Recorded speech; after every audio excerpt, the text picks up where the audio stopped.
गावगाडा म्हणलं की संपूर्ण महाराष्ट्रावर गट तट ग्रामपंचायत राजकारण असतं, परंतु कृपया मला इथून पुढं ग्रामपंचायतच्या राजकारणाच्या बेरजेमध्ये कृपया कोणी धरू नका।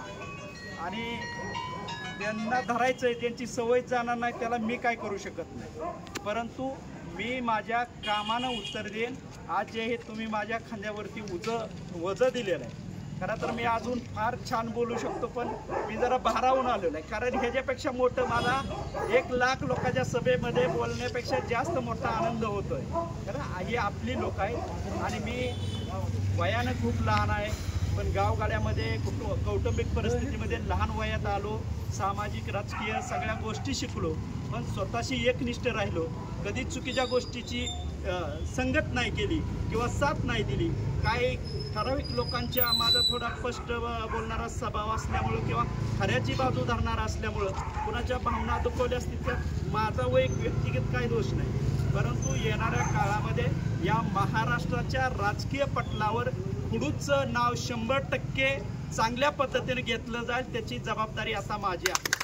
आपल्या गावाचं नाव आपण ज्यावेळेस बाहेर जातो तेव्हा देवबाव वस्तादाच्या गावचं आहे का म्हणून विचारलं जातं, धुळाण्णाच्या गावचं आहे का म्हणून विचारलं जातं, सभापती मच्छिंद्रराव बठावरे यांच्या गावचं आहे का म्हणून, सगळे म्हणजे जे काही शिक्षण, आता एखाद्या शिक्षण क्षेत्रामध्ये गेलो तर आपले शहाजी दोलतडे, इंद्रकांत बोरकर असतील, चोरमले पेसाई असतील किंवा मोठे अधिकारी आपले आहेत आता रिटायर झालेले काय, या लोकांची नावं घेतात। तसं आपलं गाव हे ज्ञानेश्वरांच्या पालखीच्या महामार्गावरती आहे।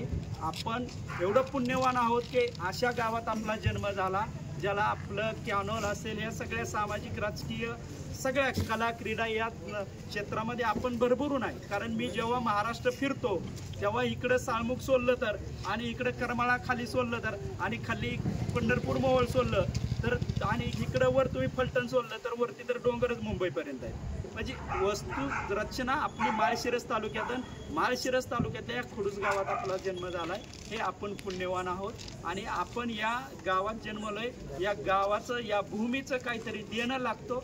आणि माझी तरुणांना आव्हान आहे, जरी माझी ओबीसीच्या प्रदेश उपाध्यक्षपदी निवड झाली असली तरी सर्व महामानवांनी जाती धर्माच्या पलीकडे जाऊन मानव कल्याणाचं काम केलेलं आहे। त्यामुळं त्यांचे विचार, त्यांचा मी रोज अभ्यास करतो, वाचतो, थोडा वाचायची आवड आहे, परंतु जाती धर्माच्या पलीकडे जाऊन सुद्धा सर्व लोकांना एकत्र घेऊन सर्वांचे प्रश्न सुटले पाहिजेत। गरिबीला जात धर्म पंथ नसतोय, आणि त्याची पोटाची भूक सोडवायची असेल तर या राज्य सरकारने आम्ही प्रशासन दरबारी आपल्याला आपले प्रश्न सोडवावे लागतात। आणि खऱ्या अर्थानं हे मंत्री सरकार जरी असले तरी हा देश जो आहे तो प्रशासन चालवतो, आणि या प्रशासनामध्ये बघा आता आपल्या गावची एक ग्रामपंचायतीची मुदत संपलेली आहे, पण प्रशासक गाव चालवतात, म्हणजे मंत्री किंवा नेता नसला तरी पण अधिकारी गाव चालवतात।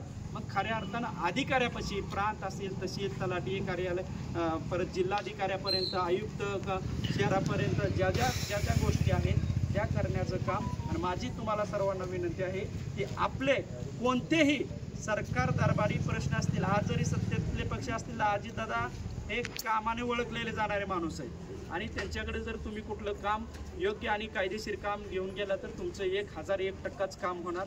आणि आपल्या संपर्कातील महाराष्ट्रातील, मी पूर्ण वेळ महाराष्ट्रात फिरतोय, 1 तारखेनंतर 36 जिल्ह्याचा दौरा महाराष्ट्राचा करतोय, त्यामुळं प्रशासन दरबारी आपली कुणाची काही कामं असू द्या, मी 24 तास अवेलेबल आहे, मला दुसरं काही काम नाही आहे, त्यामुळं मला कधीही संपर्क करा।